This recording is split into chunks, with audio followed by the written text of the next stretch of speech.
الله يا الله الله الله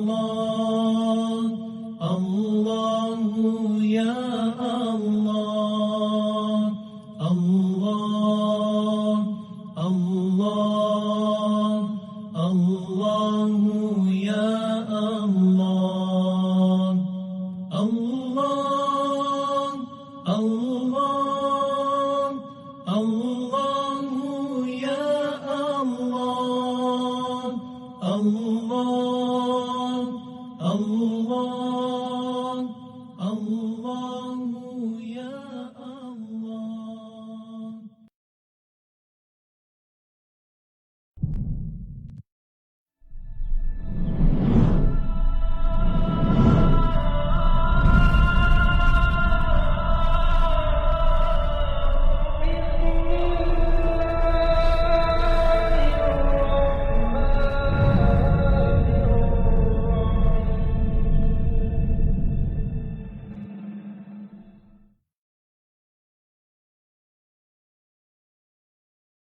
Rukun solat ni bilangan dia adalah 17.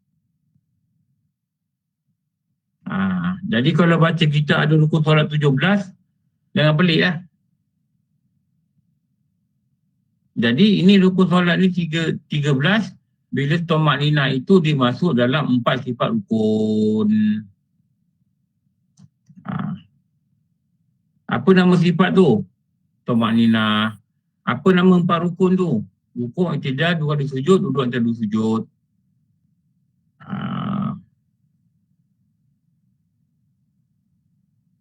Okey. Ada juga kita kata rukun solat ni 18. Niat, diri betul, takbiratul ihram, baca Fatihah, rukuk, i'tidal, sujud, duduk antara 2 sujud, baca tahiyat akhir, baca selawat Nabi, duduk tahiyat akhir, ucapan salam yang pertama, tumak ninah pada rukuk, tumak ninah pada i'tidal, tumak ninah pada 2 kali sujud, tumak ninah kepada duduk antara sujud. Ada 16 lah. Niat keluar solat 17, tertib 18. Ada kata niat keluar solat pun salah satu rukun solat. Tapi kebanyakan kita kata niat keluar solat bukan rukun. Niat keluar solat tu sunat je. Kenapa? Sebab definisi dah beritahu solat ni bermula dengan takbiratul ihram, diakhiri dengan salam. Bila dia kata diakhiri dengan salam, maka kita dah faham bila salam je dah keluar solat. Tidak perlu meniat keluar solat. Kalau ada hukum pun dia katakan sunat. Tapi ada kita kata mesti niat keluar solat. Jadi dia kata apa? Hukum solat itu 18. Kenapa? Dia pecah-pecahkan tumak nina ini pada 4 sifat rukun. Nanti mana tahu nanti kan dah pencen nanti urusan duduk rumah apa nak buat, lalu orang kat rumah cakap dengan suami, jom lah kita pergi duduk pondok sekejap. Setahun kita mengaji. Sana macam-macam kitab baca. Kadang-kadang lepas subuh baca dah. Sarapan berhenti hijab, duha baca lagi. Lepas duha baru rehat. Kadang nak zuhur baca lagi. Lepas zuhur baca lagi. Lepas asar baca lagi. Maghrib adalah wirid-wirid. Kadang isyak baca lagi. Jadi bila baca banyak kita akan jumpa macam-macam perkara baru lah.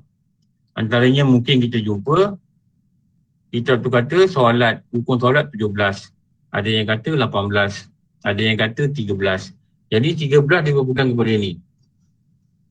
Masukkan 4 sifat tumak ninah dalam 4 sifat rukun.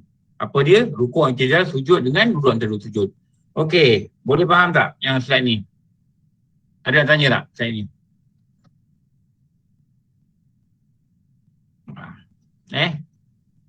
Yuzuk ni rukun ni apa? Rukun ni kalau dia tak ada, terberhentilah benda tu. Tak layak dipanggil benda tu bila benda tak ada.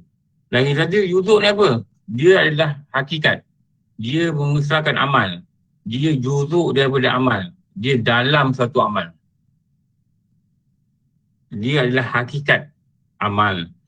Dia adalah mengesahkan amal. dia adalah juzuk amal. Dia berada dalam amal. Kalau kita nak kata, nak ringkaskan, kita bagi-bagi lah. Rukun ni apa? Rukun ni mengesahkan amal, hakikat amal, di dalam amal, juzuk pada amal, dan terberhentilah padanya ada sesuatu. 5 perkara. Boleh susul balik nota.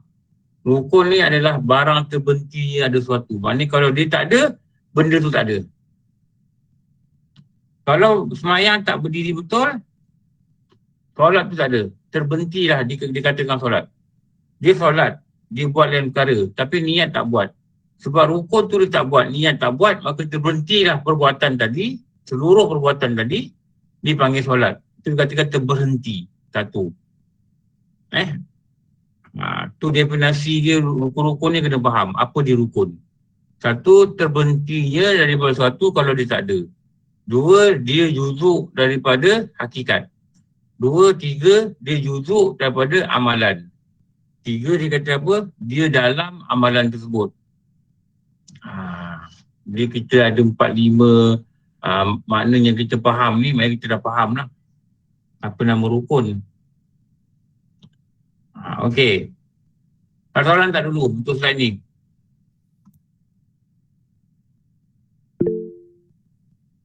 Tanya. Sila. Assalamualaikum Ustaz. Salam. Boleh explain Tumakninah tu apa? Tumakninah ni apa?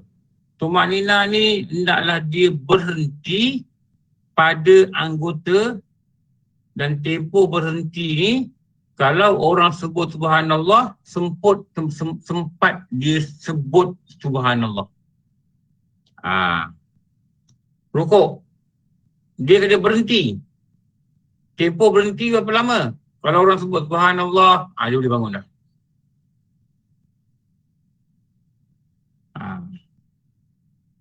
Kalau Latifah faham tak? Ya. Okey dah. Tapi kan kita bila kita rukuk kita baca lah subhanallah. Baca tu sunat. So maksudnya kalau kita baca tu dah termasuk Tumakninah ke? Atau lepas baca tu kena berhenti lagi? Dengan syarat badan kita diam. Kalau kita baca Subhanallah azim wa bihamdi sekalipun, tapi badan kita tak diam, kita rukuk gerak-gerak Subhanallah azim wa bihamdi. Tak kira. Sebab tumakninah ni bukan baca. Tumakninah ni diam pada anggota. Faham Ustaz? Faham? Diam pada anggota. Kalau saya rukuk, walaupun saya baca 3 kali, saya rukuk, saya bayang Allah Akbar. Tengok begini. Saya baca 3 kali. Tapi badan saya tak diam. Faham? Bila badan tak diam, dia nya tumakninah ni diam. Tenang. Tetap. Tidak bergerak. Tidak bergegar. Tidak bergetar. Tu mana tumakninah. Pegun. Tahu pegun tak? Pegun. Kita pandang orang, kita pandang ada orang kita kenal. Bukan kat rumah biasalah jumpa orang kenal kan.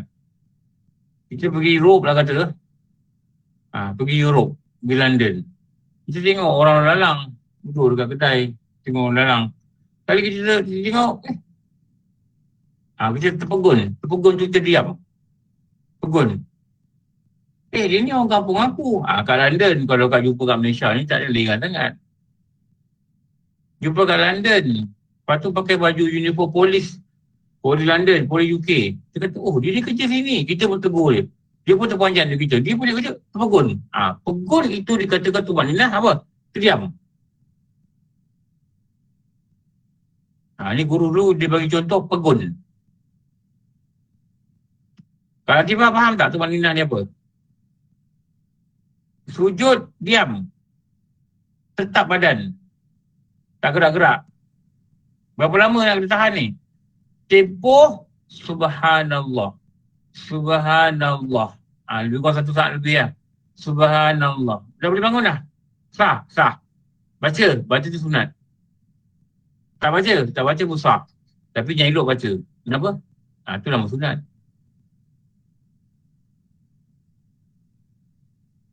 Orang tak faham. Kalau tak belajar, orang tak faham. Saya tengok lah kadang-kadang orang yang lama di surau pun tak faham. Ada satu Bilal tanya. Dia lama lagi surau. Betul Bilal. Dia kata macam mana Ustaz kalau antara Fatihah dengan surah, imam tak ada tumak ninah. Dia faham tumak ninah ni diam. Itu di soalan tu. Fatihah dengan surah tak ada diam. Tu baca. Ada dia panggil yang tak ada diam tumak ninah. Saya kata tumak ninah bukan diam. Tumak ninah ni badan. Rukuk tak gerak. Itu tumak ninah. Kalau dia rukuk ini, dia bangun. Atau dia rukuk, dia goyang. Walaupun lama, dia rukuk tu katalah 3 kali rukuk, dia baca Subhanallah Rabbil Azim, dia baca banyak kali pun.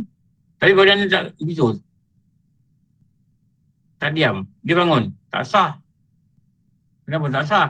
Syarat rukuk tu mesti ada tumak ninah. Effendi tanya?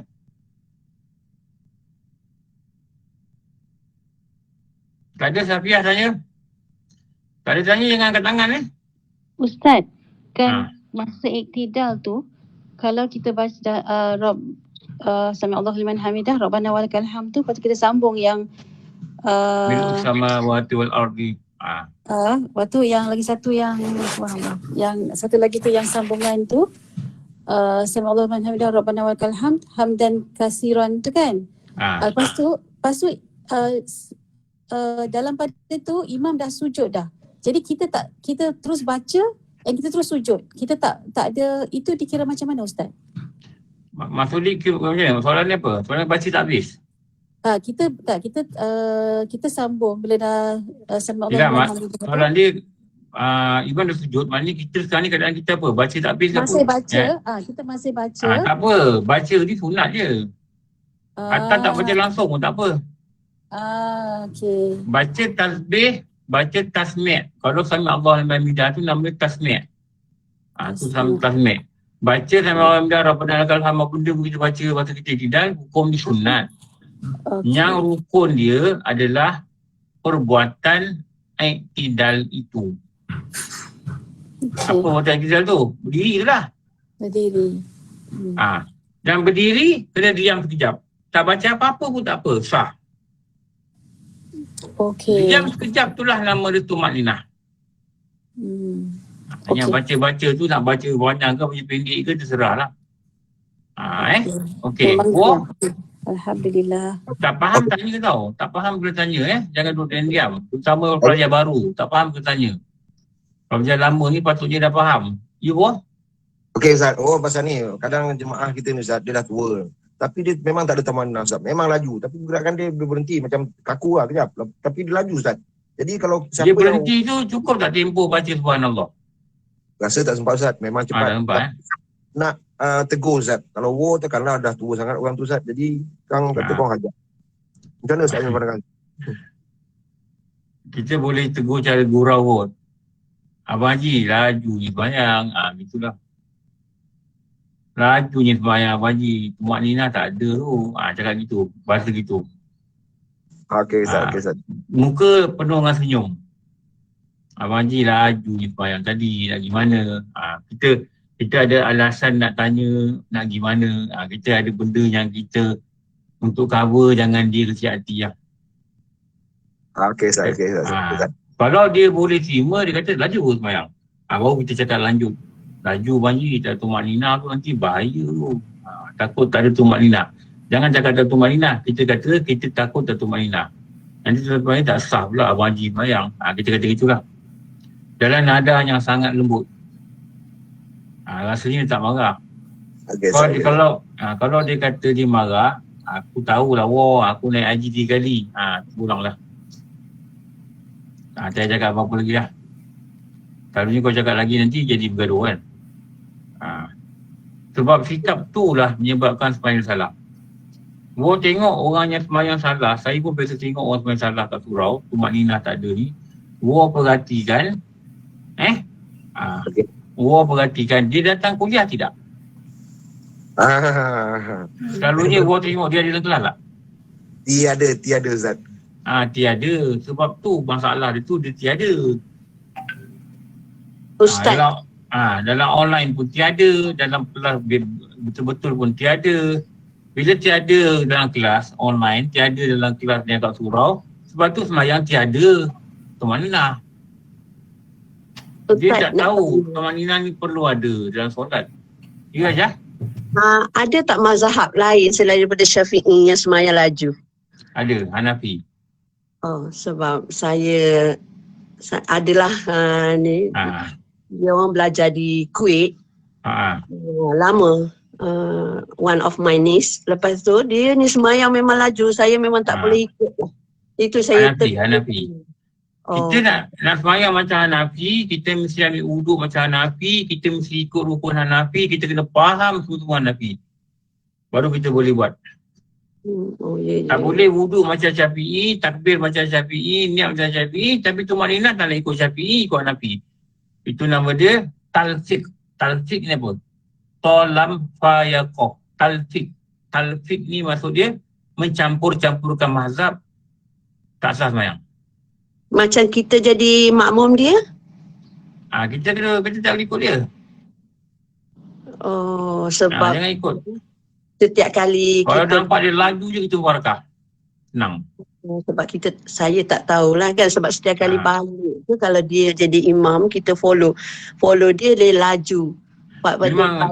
Memang sepatutnya orang belajar kat luar negara ni dia kena bawa mazhab Syafi'i juga. Mazhab ni dia memang sana orang pakai mazhab Maliki, mazhab Hambali. Tapi dia boleh balik Malaysia, mazhab yang digunakan di Malaysia ni adalah Syafi'i. Jadi dia kena pegang Syafi'i. Sebab tu pada saya nak belajar luar negara, kena belajar kat Malaysia dulu. Duduk kat pondok kat Malaysia dulu, belajar kat Malaysia dulu, lepas tu nak lanjut boleh pergi sana. Sebab dia pergi masa umur 16 lagi Ustaz. Yalah, memang. Under Kuala Kuwait kan. Ada orang yang pergi 18 tahun yang saya kenal lah. 18 tahun pergi, mereka belajar di luar negara, bila balik jadi imam, bila orang tu baca tahlil dia tak nak. Dia kata tahlil ni tak disuruh, bida'ah. Ada juga yang saya kenal orang ni. Lepas tu kalau orang lain jadi imam, dia tak jadi imam, bila imam tu baca tahlil, dia bangun dia balik. Orang tanya dia kenapa tak pernah ikut tahlil. Dia kata mana tahlil dalam Islam.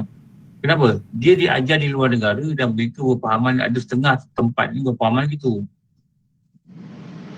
Sama juga ada orang belajar kat Syria, balik bila duduk tahiyat akhir, dia duduk macam tahiyat awal. Memang ada hadis kata duduk macam tu, ada kata duduk macam ni. Tapi Imam Syafi'i dia berpegang duduk tahiyat awal ni macam mana kita duduk sekarang. Jadi kalau dia jadi imam kat sini, dia duduk tahiyat akhir pun macam tahiyat awal, nanti makmum akan pandang, kenapa dia duduk macam ni? Bukankah sunat duduk macam tahiyat akhir tu?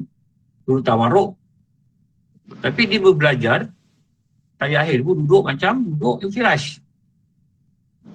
Ini yang masalah ni, bila kita ada belajar di tempat lain luar negara dan kita tengok kat sini tak sama, jadi dia ada konflik.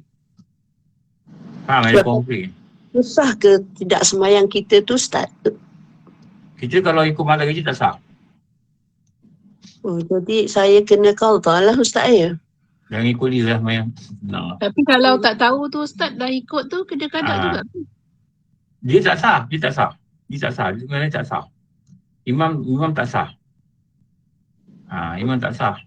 Jadi sebab tu nak kena belajar ilmu ni, nak kena faham. Tapi selagi kita tak mengiktikadkan sembahyang tak sah, kita sah. Tapi kalau kita sembahyang, kita mengiktikadkan sembahyang tak sah, kita nampak dia laju, kita tak sah ni, kita ikut juga tak sah. Sebab syarat salah satu daripada 12 syarat mengesahkan makmum ikut imam, dia mesti tidak mengiktikadkan sembahyang imam itu batal. Okey, katakanlah dia dengar imam dia baca Alhamdulillahirabbil alamin, tapi dia mengiktikadkan mungkin imam dia baca perlahan kerana pada mazhab mereka sunat. Pada mazhab kita wajib baca Fatihah dengan bismillah. Pada mazhab mereka bismillah tak masuk Fatihah. Kita mengiktikadkan mungkin dia baca perlahan, tak dengar. Tapi kalau kita kata dia tak baca langsung, tak sah sembahyang ni. Kalau kita kata dia tak sah, kita tak boleh ikut. Kalau kita ikut, panggil tak sah. Tu dah kena belajar syarat ikut makmum ikut imam. Ada 12 syarat. Saya dah ajar dah. Kalau malam saya dah ajar dah. Ya, okey Ustaz. Dulu saya dah ajar. Jadi betul nak kena hati-hati je. Itu makninah ni, kita belajar mazhab kita, kita wuduk macam mazhab kita rukun macam mazhab kita sunat macam mazhab kita mesti buat tumakninah. Tak boleh kita wuduk macam mazhab kita, bila kita semain laju, orang tegur kita, aku ikut mazhab Hanafi tak tumakninah. Salah. Kau ikut mazhab Hanafi, kau kena tahu macam mana niat wuduk pada mazhab Hanafi. Kau kena tahu macam mana basuh kepala pada mazhab Hanafi.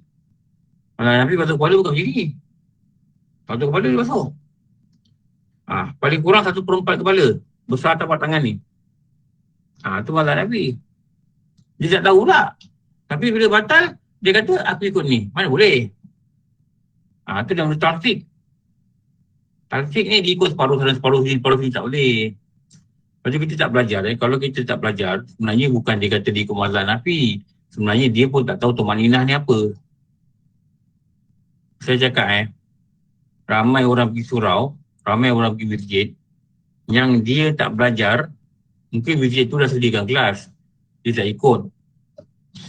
Kadang-kadang AJK ni, yang saya cakap ni tau. AJK ni, 20 tahun jadi AJK. Patutnya tahulah undang-undang sembahyang ni. 20 tahun dah pergi surau. Dan saya dah biasa jumpa lah kadang-kadang. Pergi surau 20 tahun. Tidurnya macam mana membatalkan solat? Pun membatalkan wuduk. Pun tak tahu. Jangan jadi macam ni lah. Dan ramai orang macam ni sekarang. Tak tahulah apa benda. Mungkin agaknya sebab ni lah. Antara sebab dia. Allah tutup masjid, tak pergi masuk. Takut sebab ni. Yang datang masjid, sembahyang pun tak pandai. Yang tak datang masjid lagi tak pandai. Yang datang masjid pun tak kisah nak betulkan sembahyang. Datang masjid pun tumakninah pun tak erti-erti. Orang tegur marah pula tu. Diana tanya? Ustaz, saya nak fahamkan yang Ustaz tanda right kat atas sekali tu. Maknanya nak cakap rukun solat mengandungi 13 perkara. So rukun solat ada 13 perkara. Saya tak faham yang perkataan lepas tu. Bila tumakninah itu dimasukkan. Bila tumakninah ni. Nampak tak saya tunjuk dekat mouse ni? Ni. Bila tumakninah ni dimasuk kat sini. Kalau saya tak masukkan, rukuk, i'tidal, rukun sujud, saya tak masukkan tumakninah. Dia tak jadi 13. Dia jadi 17. Kenapa? 1, 2, 3, 4 ni, tumakninah ni, dia akan masuk kat sini. Antara ni. Bila dia masuk kat sini 4 ni, bawah ni, jadi 13 ni campur 4, dia 17. Tapi untuk jadikan 13, dia kena masuk kat sini. 4 sifat rukun. 4 sifat dia apa? Rukun apa? Ni. I'tidal, sifat dia tumakninah. Rukuk, sifat dia tumakninah. Sifat dia masuk apa? Apa nak sifat? Dia tak panggil rukuk kalau tak tumakninah. Kalau dia turun dia tak tumakninah, dia tak dipanggil rukuk. Kenapa? Dia bersifat tumakninah. Faham ni? Faham? Kena faham betul Okey, faham. Maknanya rukun solat ni sebenarnya kalau tumakninah tu dipecahkan lagi dia ada 17. Yes. Dipecahkan lagi 17 lah. Normal punya kebanyakan kita belajar 13. Sebab tumakninah tu dah dimasukkan sebahagian daripada dah dimasukkan dalam rukun sifat sebagai rukun. Sifat dalam 4 rukun tu. Okey, faham. Alhamdulillah. Kalau boleh faham tu, cakap Alhamdulillah. Kenapa? Bila Allah beri faham tentang agama, ertinya Allah nak bagi kita jadi orang baik. Allah nak bagi kita jadi orang baik. Assalamualaikum Ustaz. Apa hukum duduk sekejap lepas bangun dari sujud sebelum masuk ke rakaat yang kedua dan keempat? Ada tak dalam rukun yang kata duduk sekejap? Tidak. Tak ada. Tamat nimah lah. Tak ada. Istirahat. Duduk sekejap ni maksud apa? Istirahat. Maknanya kalau tak ada dalam ni tapi boleh buat, dia jadi apa? Sunat. Jadi hukum sunat. Boleh tak bangun terus? Boleh, sebab nama sunat. Sebab nama sunat. Itu nama dia istirahat. Tumanina ni, diam. Itidal, Allah Al-Maidah. Diam. Sujud. Diam. Itu tumanina. Tujuh kedua, nak bangun dekat kedua. Bangun, berhenti. Tolakkan ke depan balik. Bangun dekat kedua. Ni sujud kedua, bangun. Duduk berhenti, sekejap, diam. Tolak tangan ke depan, bangun. Duduk berhenti tadi sekejap tadi lah, itu nama dia istirahat. Atau orang Melayu kata, istirahat. Hukum ni sunat. Ustaz, saya nak fahamkan lagi. Sebab empat rukun solat ni ada tumakninah. Kalau tak ada tumakninah, tak sah solat. Yang lain-lain tu dia memang secara sifatnya tu memang tak ada tumakninah lah, Ustaz, betul tak? Yang selain daripada empat kenapa ni. Tak ada tumakninah? Kenapa berdiri betul tanpa tumakninah? Bacaan. Kenapa baca tahiyat akhir dia tumakninah? Sebab ada bacaan, Ustaz. Sebab dalam tu ada bacaan yang wajib. Bila kita berdiri, kita ada bacaan yang wajib dah baca. Fatihah. Sebab kita kena baca Fatihah tu menyebabkan kita berdiri lama tempoh dia. Betul? Jadi tak perlu tumakninah. Kita dah berdiri memang lama tempoh dia. Tahiyat. Akhir. Betul tak? Kenapa duduk tahiyat akhir tak ada tekan tumakninah? Sebab ada bacaan dia yang wajib.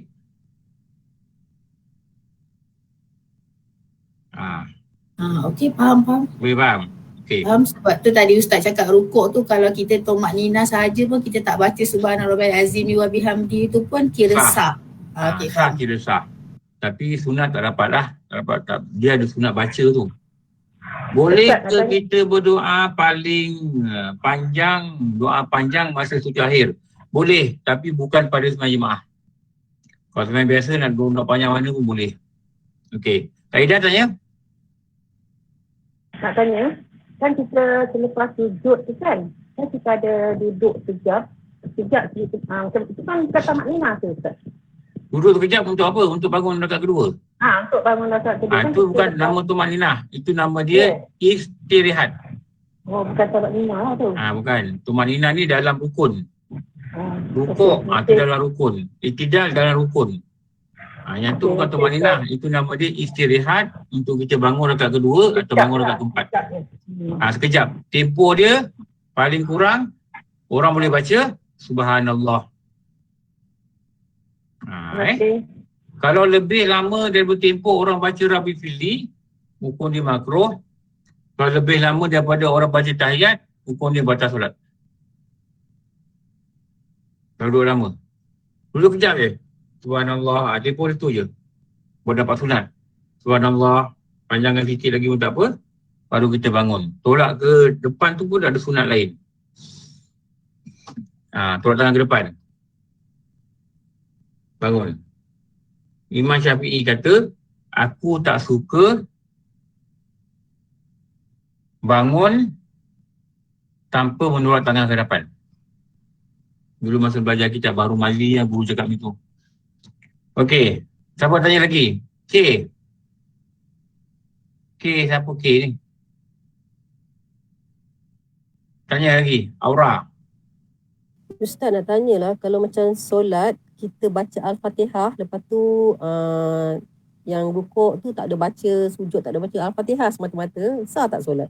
Sah lah, rukuk tu kan baca sunat. Oh, terima kasih. Kalau sembahyang ni baca Allahu Akbar, baca Fatihah, selawat atas Nabi. Lepas tu apa bagian yang wajib? Takbir, Fatihah, tahiyat, selawat atas Nabi, ucap salam, Assalamualaikum. Asal sebenarnya. Itu hanya itu bacaan yang wajib. Tapi pahala kurang lah Ustaz kan? Bukan kurang, itu sangat kurang. Rabbi Fili tak baca. Maknanya tak doa.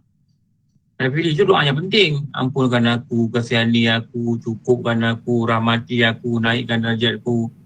Beri aku petunjuk, maafkan aku kan. Dia tak baca. Memang sekarang itu sah. Tapi rugi.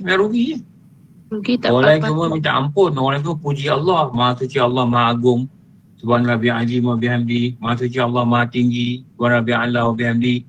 Kita tak puji Allah. Kita janji sebenarnya kita cukup sah. Boleh. Kalau ikut hukum sah. Tapi sangat rugi.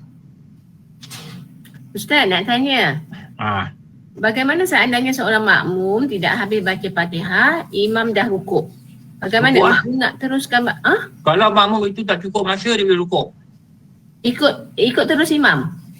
Tak payah habiskan baca Fatihah tu? Baca Fatihah. Dan boleh masuk. Walaupun kita memang ikut imam daripada awal? Okey Ustaz. Alhamdulillah. Terima kasih Ustaz. Okey. Saya nak sambung ni. Kan aku tanya balik. Okey. 8 ni.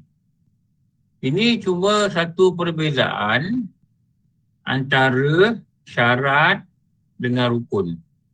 Macam mana gabungan ni dia mengesahkan solat.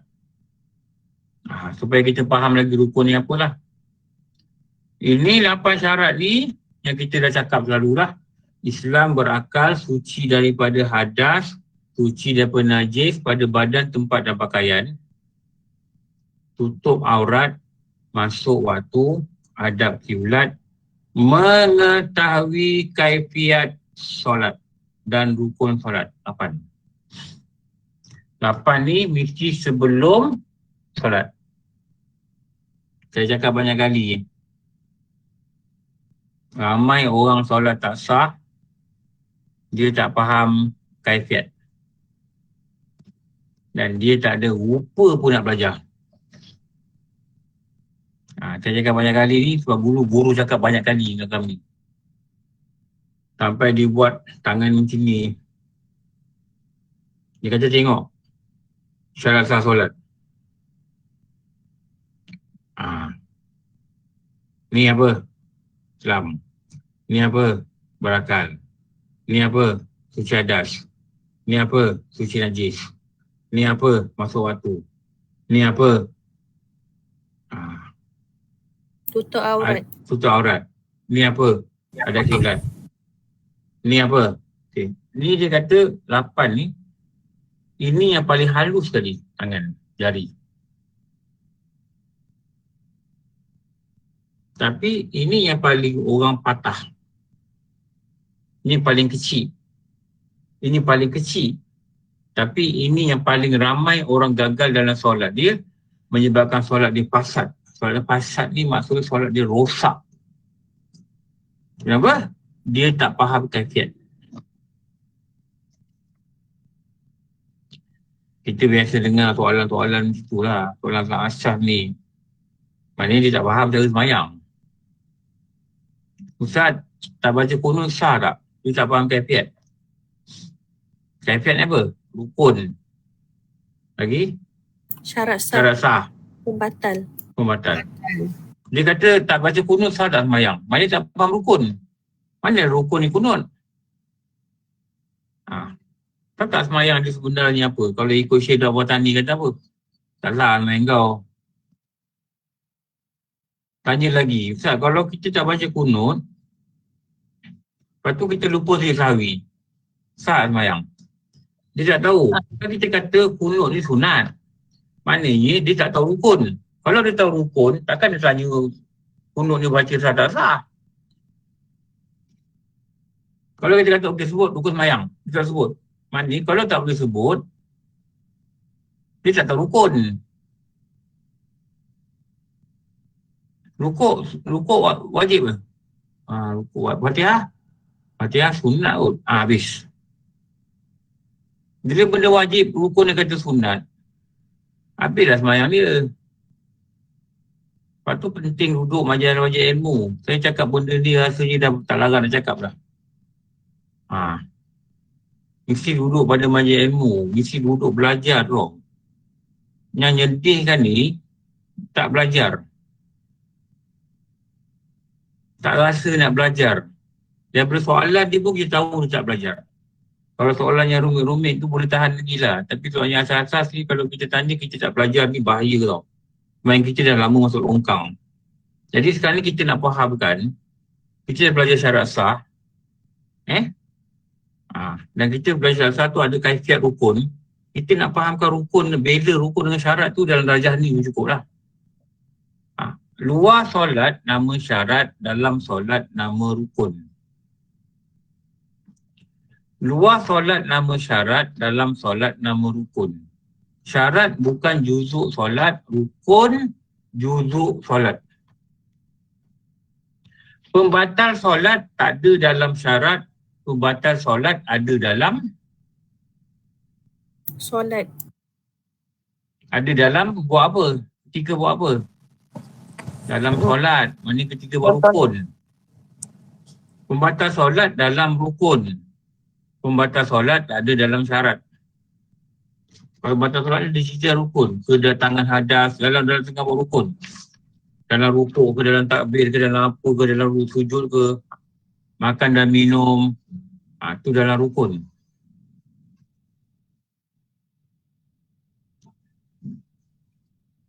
Jadi bila kita faham benda ni betul-betul, bila kita faham betul-betul, maknanya kita fahamlah apa di syarat, apa di rukun, kita boleh bezakan syarat dengan rukun. Sebab tu saya tulis bawah kat slide ni, mesti pelajari rukun, syarat dan pembatal untuk memastikan solat sah, kerana inilah dikatakan kaifiat. Kami belajar dulu, guru-guru cakap macam ni. Okey, tengok slide seterusnya. Ni. Buat syarat sah, buat rukun, maka sahlah solat. Tapi dalam rukun ni jangan buat pembatal. Masa buat rukun atas sejadah ni jangan buat pembatal solat. Jangan kentut, jangan kencing, jangan makan, jangan minum, jangan bergerak-bergerak. Perbuatan yang berat. Itu semua nak kena baca, belajar pula dalam pembatal. Kalau kita tak belajar kan, ini beratlah. Okey, cuba tengok kitab balik. Muka surat 23. Ni ada saya buat sikit ringkasan ni lah. Untuk kita mudah faham. Okey. Hamidah tanya Hamidah.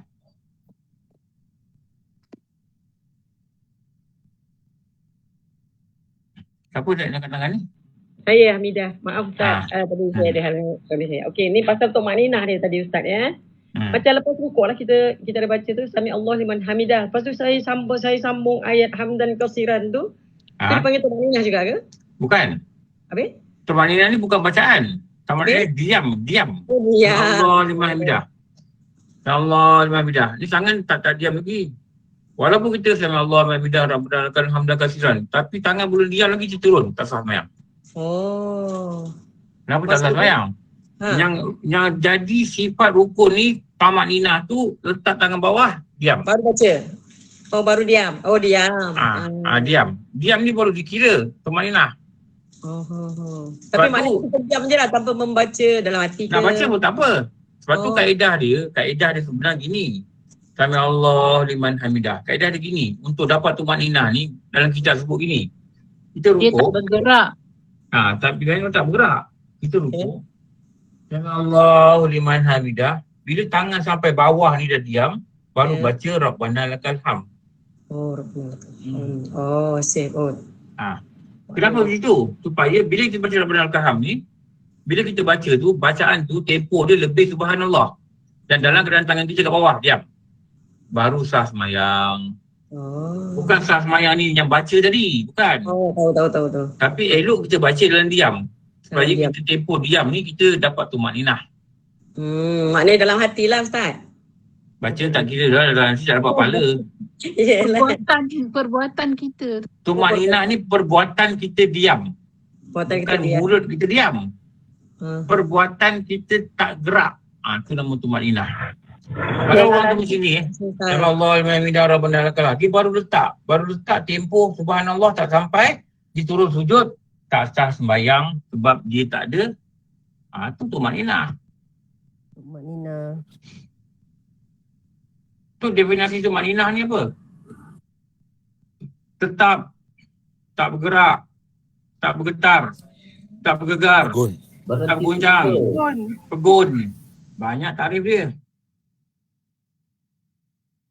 Ramai kat sini pun saya tengok ada orang sembahyang gitu. Ya Allah, liman hamidah. Sini tangannya pun turun. Mana sah? Kan masih bergerak ni. Ya Allah, liman hamidah. Masih gerak. Dia tak ada Kadang-kadang berdiri pun tak betul lagi. Dia tak ada gap. Itidal ni, dia ada 4 syarat. Itu dia kena baca rukun. Macam ni Ya Allah, liman hamidah. Macam ni lagi ni, dah turun sujud. Mana sah? Dia kena macam ni. Betul itidal yang ada 4 syarat, nak kena belajar. Bangkit itidal dengan qasad itidal. Istilah berdiri sebelum berdirinya dia sebab perlu rukuk. Ada tu maknanya dalam itidal. Bangkit setelah sempurna, rukuk. Bangkit dengan qasad itidal. Istilah berdiri pada itidal seperti mana dia berdiri sebelum dia rukuk.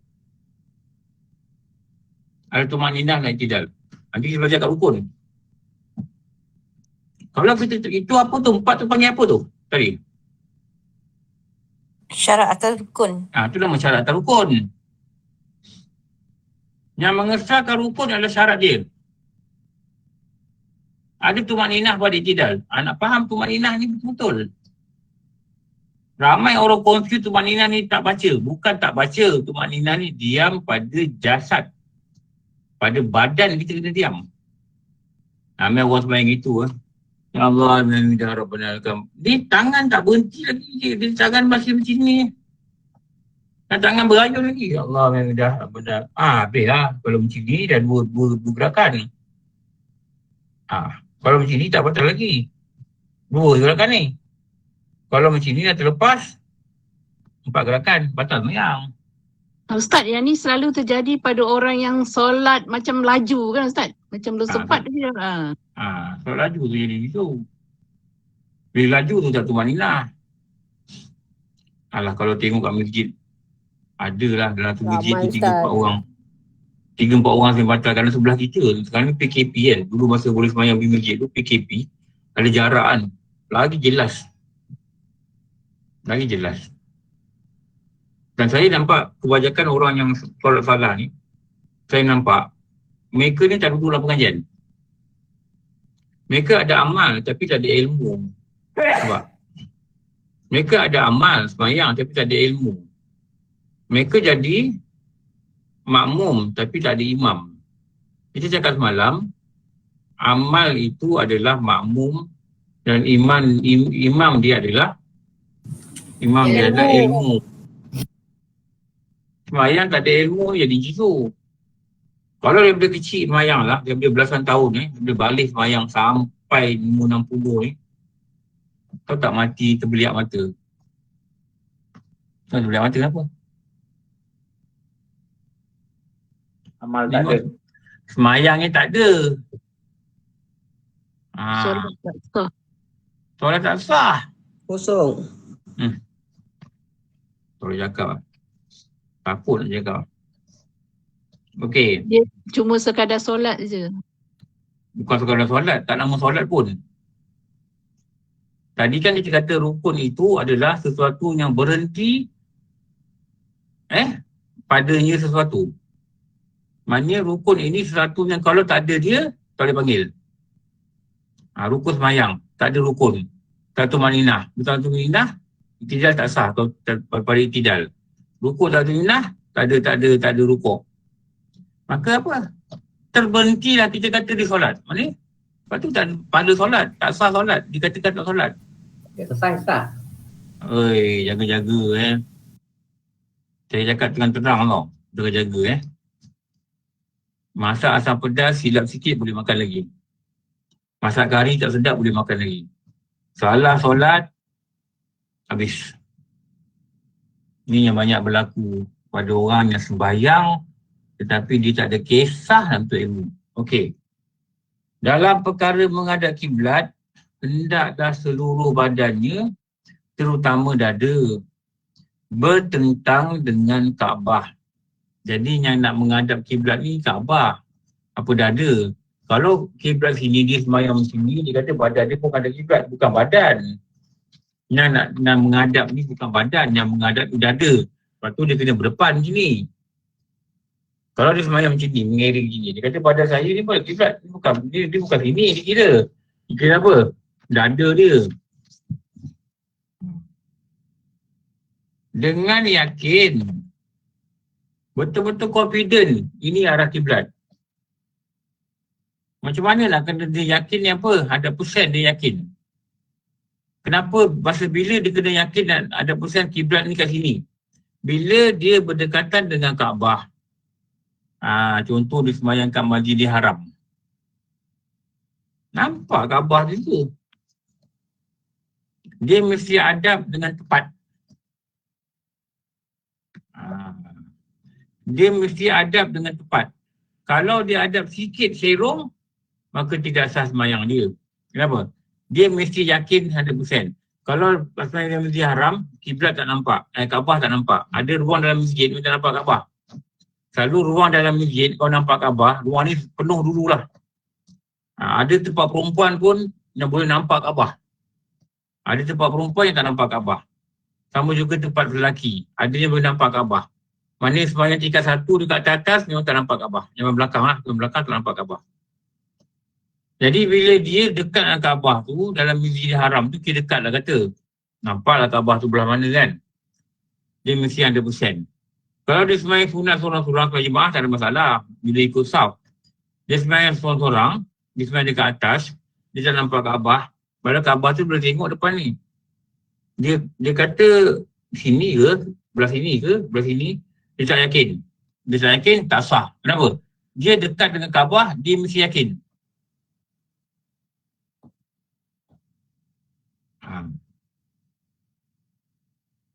Atau zon. Zon ni apa? Dah belajar kan? Zon ni apa? Pada yakin, berat pada yakin. Berat pada yakin. Tak ada persen. Tapi berat pada yakin. Kalau yakin lagi bagus. Macam mana kau yakin kiblat rumah kau betul? Aku beristiwa. Aku pakai kompas. Betul tak? Itu yang menambahkan yakin. Aku pakai kompas. Aku beristiwa. Itu menambahkan yakin. Kau yakin lagi bagus. Kau tak yakin, tapi tahulah arah dia belah sini. Lari lah 5 darjah ke, berapa darjah ke lari. Sah tak? Sah. Tapi mesti ada zon. Macam mana kita dapat zon ni? Adalah cara dia tengok kompas ke, apa benda ke. Walaupun kompas tu lari, kompas tu tak tepat. Kompas tu dia lari. Satu saya masih istiwa dulu, yang tahun ni dapat matahari matahari terang. Yang dekat video tu, saya lukis dekat lantai. Nampak tak kat belakang? Nampak? Kau nampak dekat lantai tu? Saya tak pasang kamera lagi satu. Pasang kamera saya tunjuk. Tengok video saya tunjuk lah. Saya lukis dengan pembina marker. Kenapa? Kalau boleh nak yakin, tak nak zon. Peringkat yang terbaik yakin. Yakin. Tak boleh main agak-agak je. Tak boleh. Nampak bilik sana, lorong sana biji ada sini. Lebih kurang ni kot. Lebih kurang tu kan. Lebih kurang ni syak. Lepas tu kadang dia rasa, betul ke sini ke sini Kadang-kadang mayang ada fikir itu. Salah satu pembatal solat yang guru saya pernah cakap dulu, apabila dia syak kepada salah satu syarat sah. Syak. Dia syak. Aku ada wuduk ke tidak? Syak. Agak-agak kan? Bukan. 50-50. Salah satu pembatal solat, dia syak. Was-was Ustaz. Macam kata was-was lah. 50-50 dalam hati dia pada salah satu syarat sah. Dia Allah Akbar, dia syak. Rasa sama berat. Ada wuduk ke tak ada wuduk, sama berat hati dia. Maka batal solat. Dia syak. Telekung ni ada najis ke tidak? Sampai peringkat syak. 50% kata ada najis, 50% kata tak najis. Maka sebenarnya batal. Kenapa? Syak. Kiblat ni dia syak. Dia syak dah azan ke belum kan? Tadi dia kata macam dengar azan. Belum azan pun. Dia semayang depan tu ada jam 4.40. Belum azan lah. Malam semayang 4.45. Katakanlah masa waktu 4.43. Sampai syak. Belum ni. Dia dah semayang ni. Dah kot. Bila belum dengan dah ni, bila kod tu bermain-main, maknanya 50% hati. Maka waktu tu salah batal. Kenapa? Syak pada salah satu syarat sah. Ramai orang buat tau ni. Ramai orang buat ni. Dia yang batalkan solat dia. Dia tak salahkan orang lain nanti pada hari kiamat. Dia yang tak salahkan solat dia. Kenapa tak salahkan solat dia? Memegang pokok jahil. Jangan biarkan diri jahil. Pergilah belajar. Betul tak? Dia belajar tak nak. Bagi alasan lah, itulah, sibuk lah, gini, nak ke sana, nak ke sini. Hari Sabtu, Ahad nak pergi jogging lah. Macam lah penting dengan jogging tu. Kalau badan sihat memang tak sah pun tak buat apa. Tu nak kena faham sungguh. Benda penting kan. Tak penting pun dua. Nak jogging pukul 9 boleh. Mana ada undang-undang. Okey.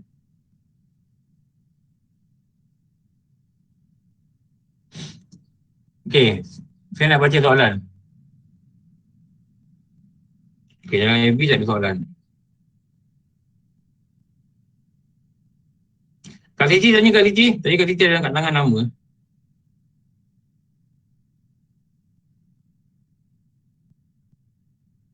Mana Kak Siti? Kak Siti solat maghrib. Maghrib. Okey. Tanya. Adam. Tanya Adam. Dia nak tanya bagi orang yang tanya. Okey. Ni saya nak tanya berkenaan dengan kawan saya. Dia sekarang kuarantin di Maib. Jadi dia perempuan. So dia ada masalah kencing tak lawas tau. Jadi maknanya dia risaulah pakai pakaian sembahyang dia itu ada terkena dengan kencing. So dalam keadaan macam ini, apa yang dia patut buat lah. Jadi saya dia bila kencing tak lawas ni, dia hukum dia macam istiazah lah. Dia suspek dia pakai kain tu tak terkena dengan kalau suspek kain dia kena kencing, dia kena tukar kain. Tu je. Jadi masalah sebab dia ada di kuarantin di Maib, jadi dia tak bawa kain ekstra. Jadi pakai pampers lah kan? Tak bawa kain ekstra, kena minta orang hantar lah. Waktu, so dia balik, dia kena kadar balik lah, itu tak tahulah. Kalau tak ada kain, pinjam kain orang lah. Minta keluarga hantar lah. Itu solution dia, kan? Kalau maksudnya tak sempat dia hantar ke macam mana, apa yang dia sembahyang dulu lah. Sembahyang dulu, hormat waktu. Allah. Maksud kata waktu lah. Ini Allah. Itulah mungkin saya punya jawapan tu betul lah pada dia. Okey lah. Kalau Adam jawab itu betul, okey lah. Alhamdulillah. Okey. Terima kasih Ustaz. Macam mana tanya? Macam mana? Assalamualaikum Ustaz. Salam. Assalamualaikum. Saya nak tanya pasal doa kunut tu. Doa kunut tu Ustaz kata sunat. Tapi kenapa kalau lupa baca pula kita nak kena sujud balik? Sebab apa? Sunat sujud apa nama? Sujud. Jadi bila sunat kata sunat ada ke sunat muakkad? Bila kita kata sunat apaan? Hukum sujud sahwi juga sunat. Bukan kata kena sujud sahwi. Elok sujud sahwi. Kalau tak baca kunut tak sujud sahwi pun tak apa. Sembahyang sah. Ya, okey. Satu dah kena faham kunut ni hukum dia apa? Rukun ke sunat? Sunat. Sunat apa? Apaan? Apaan apa? Apaan ni maknanya dia seolah-olah macam rukun tapi bukan rukun. Maknanya kepentingan dia tu macam rukun. Lepas tu bila tak buat, Rasulullah dia tampal dengan satu benda itu perbuatan itu nama dia sujud sahwi. Sahwi ni perkataan sahu. Sahur ni bermaksud lupa. Sujud untuk cover benda lupa. Tu nak kena belajar ke Sawi lah. Okey? Karina tanya? Ustaz, anak saya ada orang dia sembahyang subuh tapi dia doa kunut tu dia tak hafal. Macam mana tu Ustaz? Tak apa, macam dia hafal sikit je, tak habis. Baca sikit. Baca sikit, tak apa. Janji baca kan Ustaz? Solat ke tak Ustaz? Solat sah lah. Kan kunut tadi sunat. Tak baca langsung pun sah. Tak baca langsung pun sah. Eloknya dia hafal lah. Tak dapat pahala lah tak baca. Tak pahala tak dapat pahala buat sunat amat. Kita ni buat banyak pahala. Sebab buku dosa kita dah tebal. Kena ada inisiatif nak kena hafal. Ada orang dah tua-tua tapi tak hafal lagi. Sajadah wasil lagi halakahu wasawra wasaqasamahu. Ada yang itu juga. Umur dah berapa? 50. Itu tak hafal lagi. Dah tak ada rasa nak hafal. Rugi lah. Orang baca mengaji. Ada 500 tempat dalam Quran. Ada gambar kubah tu kan. Jumpa di situ. Alihkan rehat mengaji. Allahu Akbar. Sujud. Sajadah wasil lagi halakahu. Jangan sujud tilawah. Tak hafal benda tu. Jadi bila sujud, tak baca, sujud sah. Tapi tak dapat pahala baca. Baca tu lah doa dia. Kita kena pungut pahala kecil-kecil ni lah Ustaz Tu kan kecil tu, besar pahala tu. Syaitan menangis bila tengok kita sujud ni. Kita tak sujud, sujud tapi tak baca. Okey. Ustaz. Saya nak tanya pasal tahiyat akhir. Luas sikit pada ni. Adakah imam dah beri salam, kita masih baca doa tu, kita boleh lagi ke? Boleh. Boleh, kira sampai bila tu kita boleh lepas tu? Bila-bila lah, imam pun dah habis. Tak apa ya. Okay, tak apa. Okey, ni Royani. Ya Ustaz. Tanya. Selalu kita sembahyang tarawih, sunat tarawih. Antara rakaat tu kita suka minum air masak kan Ustaz? Macam mana kita nak bezakan yang masa kita solat sunat tarawih tu ada baki air ke tak dalam mulut? Sebab tu kalau dah nak sembahyang ni jangan minum. Tapi kalau minum telan habis-habis lah. Okey. Takut nanti elok minum air masak lah. Air masak ni payah rasa. Takut air tu ada lagi telan. Kalau minum air oren boleh rasa tau. Kalau minum air masak ni payah sikit lah. Jangan minum masa nak takbir. Orang bersalam minum dulu. Jadi bila imam tu selawat ke apa ke, sementara tu kita dah telan lagi beberapa kali, air tu dah termasuk ke dalam. Jangan masa nak takbir, minum dulu. Waktu tu nanti takut ada baki tinggal. Kalau baki tinggal kita telan, batal lah sembahyang kita. Kita dah katakan minum dalam solat. Haikal, tanya.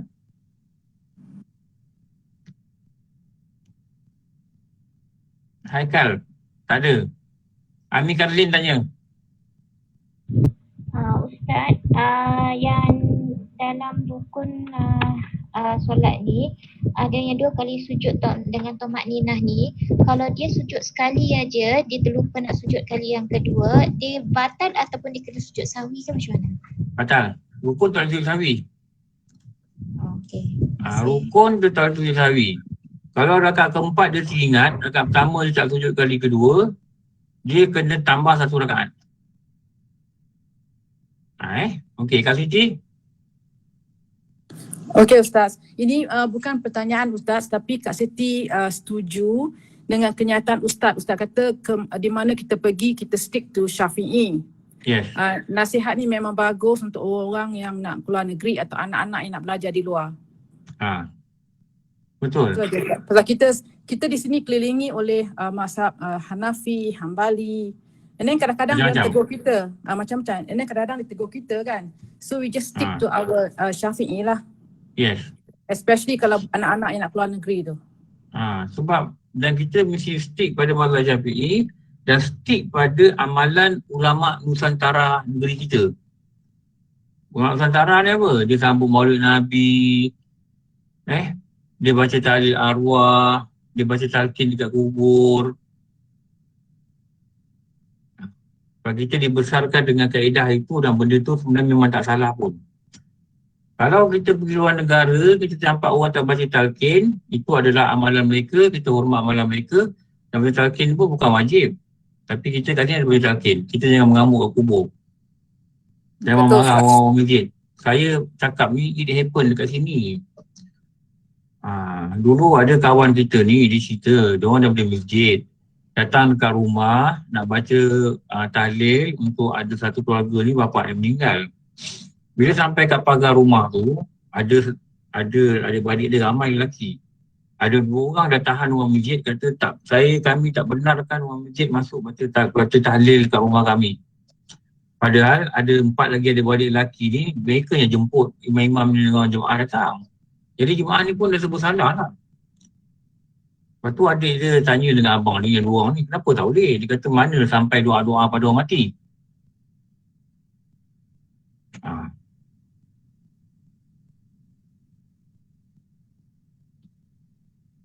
Dan ada orang masjid dengar, ada orang masjid macam mana? Moga bapak dia tak ada yang pun dosa. Dah, dia balik.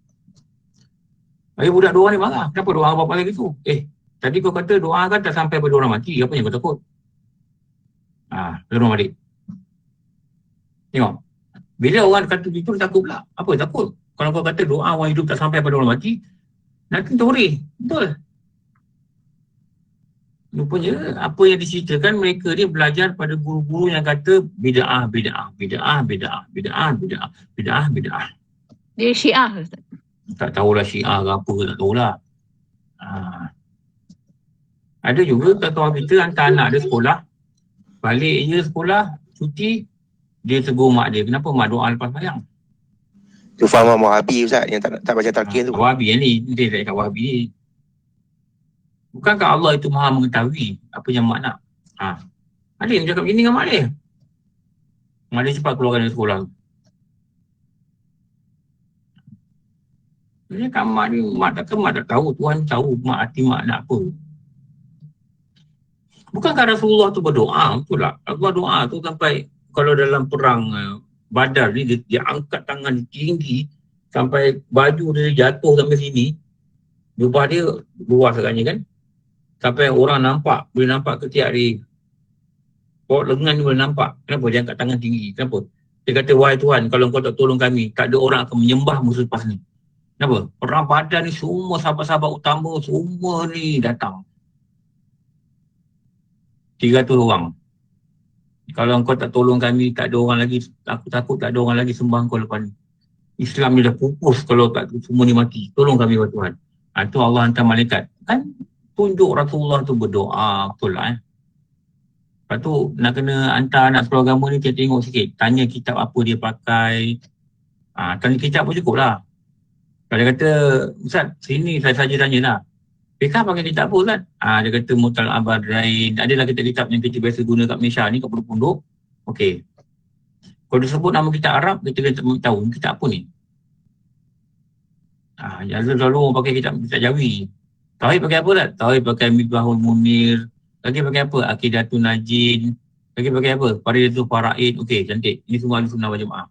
Tasawuf? Tasawuf biasalah, penawar bagi hati, Ayuhal Walad. Bimbingan Mukmin, Imam Ghazali. Lagi apa? Lagi buku tasawuf Tuku Paloh, ulama Terengganu tu. Okey, jelas. Ada orang dia mental je, tak siasat apa benda, guru ni pakai buku apa. Balik anak ni panggil pelik. Hati-hati. Okey. Bukannya berdoa tu pun memang akan mendapatkan pahala pada kita juga kan Ustaz? Yelah, itu yang betul lah sebenarnya. Okey. Kaina tanya Kaina. Ustaz, orang mazhab mana yang lepas sembahyang tak baca doa? Itu yang dekat Mekah tu. Dekat Mekah yang ni sebab masa Kak Ina kerja dulu bos yang quit chairman ni memang lepas sembahyang jemaah Dia memang tak baca doa tu saja. Ada yang baca doa sendiri. Bukan tak baca doa. Dia orang baca doa sendiri-sendiri. Pada dia tidak sunnah membaca doa ramai-ramai lepas solat. Bukan tak baca doa, dia baca doa sendiri-sendiri.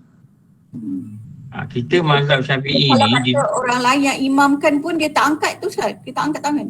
Dia tak apa. Pada dia tidak sunnah membaca doa ramai-ramai, tak apa. Tu dia faham gitu, biar dia faham lah.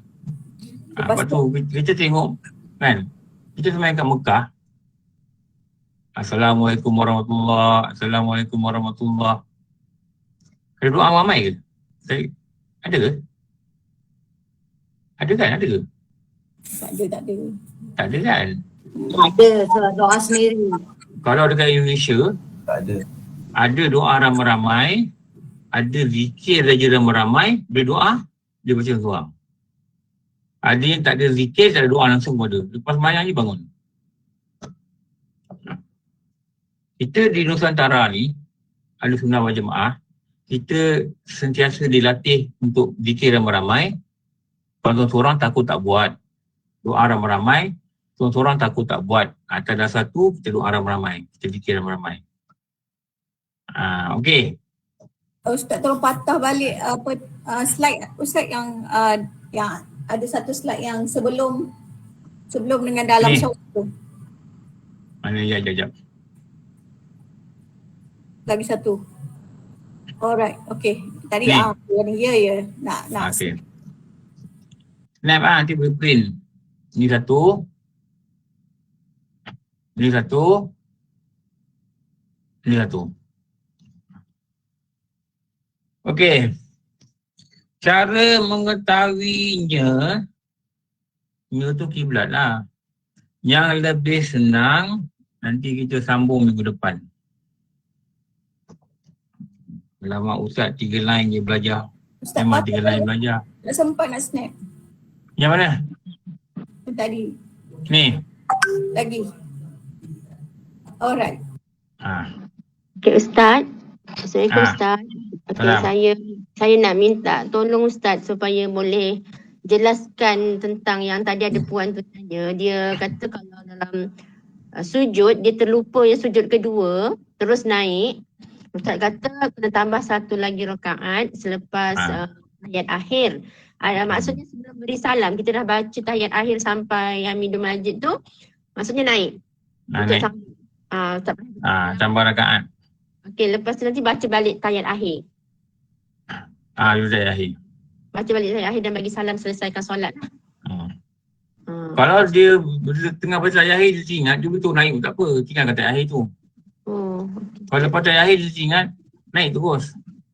Janji sebelum bagi lepas tu dia sunat sujud sahwi. Kenapa? Dia menambah rukun. Sebab dia dah rukuk 5 kali. Betul? Okey Ustaz, betul. Dia dah rukuk 5 kali. Sebab tadi dekat pertama dia rukuk juga. Cuma dia tak sujud 2 kali je. Jadi dekat akhir dia rukuk lagi sekali. Dia dah menambah rukun dengan tidak sengaja. Dia tak sengaja ni maksud apa? Dia tak plan untuk tertinggalkan benda ni. Tertinggalkan sujud kedua ni. Tu dia bangun dan tambah. Nanti kita belajar tu dekat sembahyang Jumaat tak rukun Okey. Ustaz kalau ulang balik boleh ke? Ulang apa? Sembahyang balik? Ya. Ulang balik buat sekali lagi. Boleh je, tak ada masalah. Terima kasih. Okey, cukuplah. Siapa ada soalan lagi tu boleh WhatsApp. Nanti minggu depan kita sambung kelas ni. Tengah hari ini ada belajar wuduk 12.30 dengan kelas Terengganu. Siapa nak join boleh join. Google Meet pun ada insya-Allah dan Microsoft Team pun ada. Okey. Alhamdulillahirabbil alamin. Wassalamu ala asyrafil anbiya wa sayyidina Muhammad wa ala alihi washabbihi ajmain. Rabbana atina fid dunya hasanah wa fil akhirati hasanah wa qina adzabannar. Wassallallahu ala sayyidina Muhammad wa ala alihi washabbihi wabarakatuh. Alhamdulillahirabbil alamin.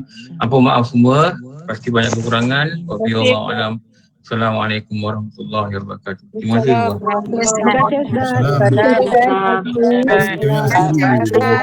Alhamdulillah. Waalaikumsalam. Terima kasih.